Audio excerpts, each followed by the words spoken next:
in 15 years. Seen a lot of shit you don't want to see anymore. What I want to talk about is, it's going to be a little personal and stuff, is that back in 2008, man, I had a hard time in life. You know, lost a kid, I got diagnosed with cancer. So I go see a doctor. I go in there and stuff. I went to work and I said, hey man, there's something wrong with me. I got this enlarged testicle. I need you to check it out. I got a busted toe, and also I think I got the flu, so I'll get a shot. I'll get all this shit taken care of. So this little Oriental doctor gets down on his knees and checks the fucking shit out and everything else.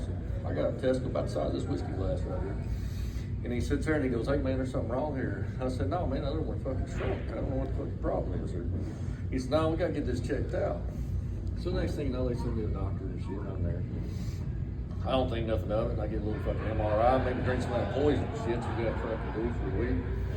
So I do all that, they check me out, everything's good. They say, man, there's something wrong with you, you need to come back. Doctor says, man, you gotta go to this doctor. So I go there.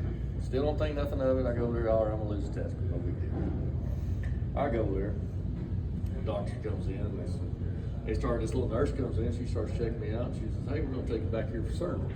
No big deal. Some little guy from the foreign country comes up and he goes, hey, I'm your cancer doctor. I said, what the fuck are you talking about, man?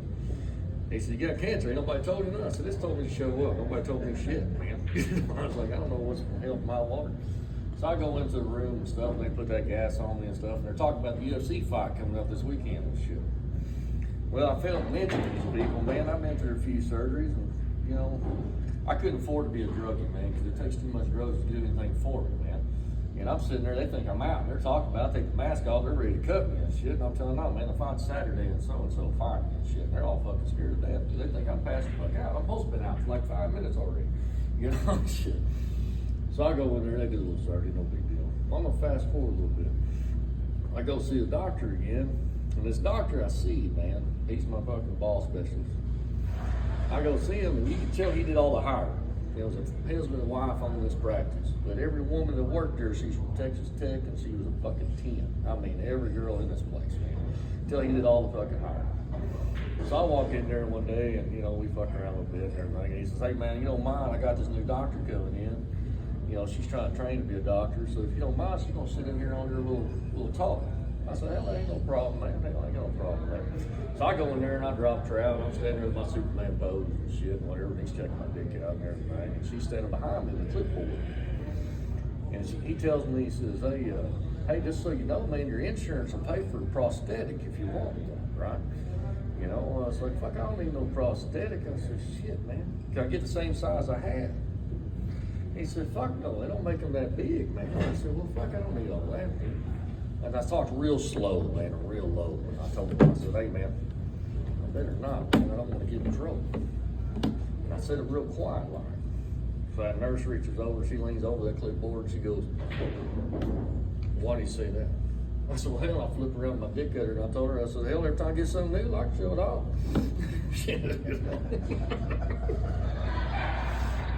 Fast forward a few months, I go back to the same doctor and shit. Old lady at the time had some heart issues and stuff, so I went in there and get a vasectomy. So I sit in the office all day, they give me back and back. This young nurse comes in there, like I said, he hires all these women, that fucking beauty. So she goes, well, I got to check you out and stuff first. That, no problem, check me out, see what you got. She said, well, it says on your chart here you lost a testicle, but you have 3. She's all filling me up, man, like she's trying to find gold or something down there, right? I said, no, ma'am, I only had the one. It was big enough to lose. That's the only one I want. She goes, are you sure? I said, well, I'm pretty sure, man, since I was about 12 years old, I've checked that motherfucker every day. I know what I had, you know, and shit. So she brings another nurse in. Well, next thing you know, I got 3 fucking nurses in there cranking on me, fucking checking this shit out, and then the doctor walks in. The doctor walks in, looks at me and shit. Of course, I'm fucking full mask by this time. And he's sitting there and he's like, man, what the fuck is going on in here? I said, well, give me about 10 more minutes. We ain't got to worry about this today. You know what shit, man. He starts asking the nurse, well, did you give him a value? I said, fuck, no, you give me nothing but a good time. I was like, shit, I used to get paid for this kind of service, man. Shit. I was like, is this covered on my insurance? Or what's the hell? But yeah, we do all this shit. He's talking about Uber drivers and shit, you know, and getting drunk and whatever else. Hell, I deal with all types of shit. I go out. Hell, I work in the oil field. Hell, I make 6 fucking figures. I go out in Uber just because I fucking get bored, you know. Go around, everybody asks you what you do and crazy fucking stories. My old lady does it too, but I always get the fucking cycles, man. I get the girl at 3 o'clock in the afternoon, But her boyfriend's kindly trying to get her to the car. You know, he's trying to be as nice as possible. So I want to catch on that this bitch is psycho or something's going on, right? So I get her in the car and we're driving around it. And mind you, at the time I got my 16-year-old daughter in the car with this picture of her school. You know, I don't know if I'll give this woman a ride. Yeah, the whole time, man, she's trying to ask for fucking drugs and shit. It's like 3 o'clock in the afternoon. She's high as a fucking kite. Hell, she's trying to give her phone to my daughter and shit. Like, here, man, I got money. Let's buy some drugs. Let's go get fucking high and shit and everything. So, yeah, I've dealt with all types, man. I've dealt with people trying to run from the sheriff department and shit. And fucking, I got to pick them up on the side of the road with a fucking suitcase because they're running from the fucking law. You know, and shit. Went to a guy in Abilene to go pick him up. We decided to go drive over there one night. Some guy called to be drunk. And I'm not the typical person they looking for an Uber driver, okay? I'm not the guy that usually shows up. Man. It's usually some fucking foreign dude or some big dude who don't have a real job or, you know, somebody on the look like, I'm just fucking off, man. You know, I carried a 45 with me at all times. I got shit going. This guy started running me hot, man, talking shit over the phone, and I'm not much for cell warriors. So I showed up and whooped his ass right there in front of that fucking store, that fucking bar he was in. There was about 6 other people sitting there with their cell phone watching the whole damn thing. I still gave the motherfucker a ride to his motel, but he was quiet the whole time. So that's how I know he can't get fired. So I don't give a fuck. They can try to fire me. That's pretty much. I've told that every job I've ever had, man. You can ask this man right here. He's worked with me and shit. And I ain't gotta be mad at you to bust you in the fucking mouth. You know, it just depends on what day of the week it is. You know. But yeah, that's pretty much all I got. Other than this gay dude right here, if you want to talk. I don't have anything.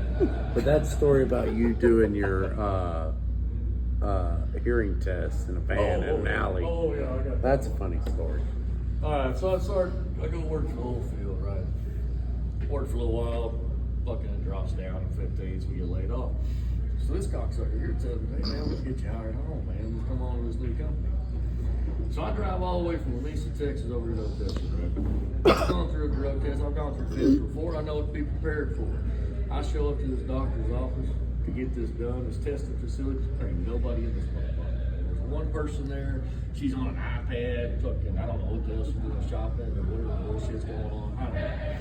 And they're like, oh, just sit over there and wait. I'm like, wait on who? Like, there's nobody fucking here, you know?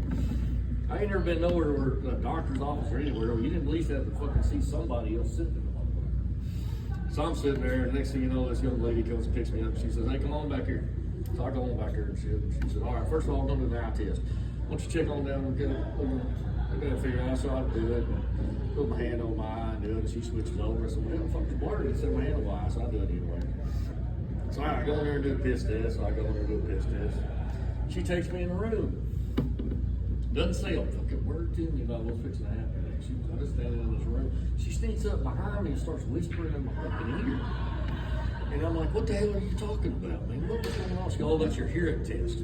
I said, bitch, fuck, I ain't never had no hearing test. Like, she just randomly just started saying shit in my ear, you know? It's funny. It's funny because it's true. It's so true. It's so funny. Oh, it gets worse.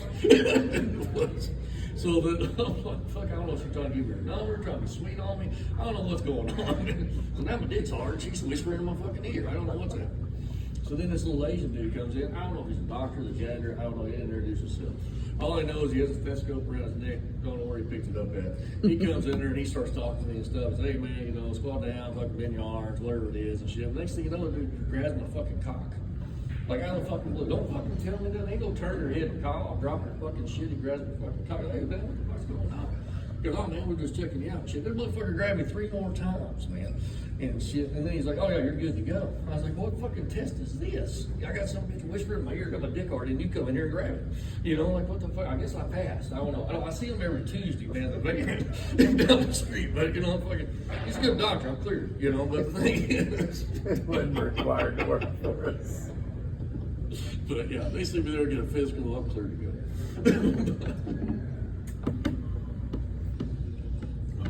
Yeah, I've got a lot of crazy stories. Stupid shit happens in life. Used to have a drinking problem. I got that under control now. But thing is, I was driving one day. We went to Big Spring, down to pick up some alcohol, man. Where I live is in Dry County. So we go to Big Spring, pick up some alcohol. I had an 05 my old lady at the time and shit. I've had a few old ladies, about 4, but either way. The thing is, we start getting. I drive a '71 Jeepster Commando, a full convertible. Most people don't even know what the fuck it is. It's a rear vehicle. Well, I get pulled over to Oka. I don't know if y'all know what the fucking map is, but hell, it's about 80 miles the other direction. I get pulled over to Oka by a fucking DPS trooper because I'm passing with a bottle in my fucking hand. And shit, so he pulls me over, I go to jail. I got one of my best friends with me at the time. He's sitting in the car with me and shit. He's like fucking crying, bullshit. He's like, man, we're going to fucking jail. I said, fuck, dude, fucking, we're in jail a bunch of times. It ain't no big deal, man. It'll be all right, man. They'll feed us and shit, no problem. He said, man, you just don't understand it. Cause we both worked at the same fucking place. I was actually working with the state at the time, but no big deal. So I go in there and I go to jail. They don't search us, they don't do shit. Now I work in a penitentiary, and these guys are taking me in there, so I know what the protocol is and shit. They don't do none of it. They just throw us in the drunk tank. Don't ever go to jail early. This is like 8 o'clock. Don't ever go to jail early. That's what any boss will give anybody. So we get in there, and we're sitting in the jail cell. I'm fucking hungry. Now I ain't ate all day. I'm drinking whiskey all day. I remember the cop asked me how much you had to drink. I said, well, it's an empty bottle back there. I don't drink beer. All I drink is whiskey.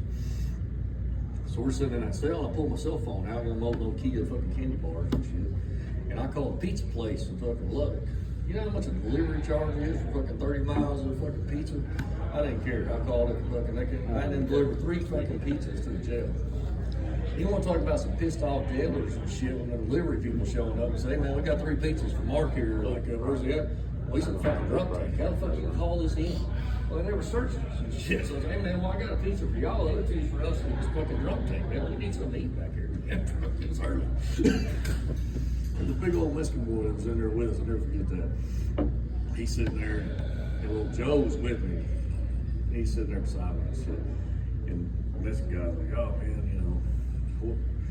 I said, man, what are you in here for, man? What happened, man? I said, hell, we got pulled over, fucking driving a convertible with a ball in my hand. That's why I got pulled over. Fuck, I took that big ass sign. I said, hey, take me to jail, you know.